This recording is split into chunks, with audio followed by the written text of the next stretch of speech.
solve 5x congruent 4 mod 6 அப்படின்னு கொடுத்துட்டாங்க. நம்மளோட arithmetic format என்ன? modular arithmetic format என்ன? a congruent b mod n. So 5x congruent 4 mod 6 அப்போ இந்த பக்கம் போச்சுன்னா 5x minus 4 மாறுமா? அப்போ இந்த 6n. அப்போ n is some integer அப்படின்னு நம்ம கண்டிப்பா எழுதணும்.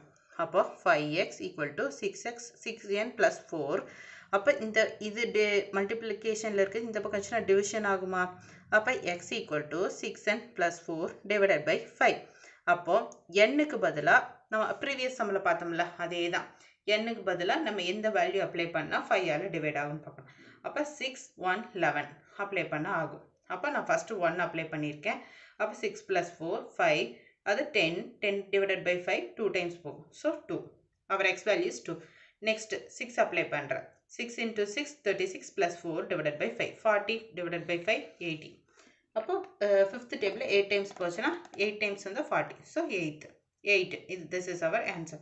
Next x equal to 6 into 11 plus 4 divided by 5. 11 into 6 66 plus 4 70. அப்போ 70 divided by 5 14. அப்போ இது அப்படியே எக்ஸெட்ரா போயிட்டே இருக்கும். நமக்கு any 3 digits ஃபைண்ட் பண்ணால் போதும். So our x equal to 2 8 14 கண்டுபிடிச்சாச்சு. எக்ஸெட்ரா கண்டிப்பாக போடணும். 11க்கு அடுத்து நம்ம என்ன வரும்னு கண்டுபிடிச்சோ அதையும் நாம் அப்ளை பண்ணாலும் பண்ணலாம். ஸோ நமக்கு 3 ஃபைண்ட் பண்ணாலே போதும். ஸோ 3 மட்டும் ஃபைண்ட் பண்ணிவிட்டு எக்ஸெட்ரா சிம்பிள் கண்டிப்பாக போட்டுரும். This is our final answer.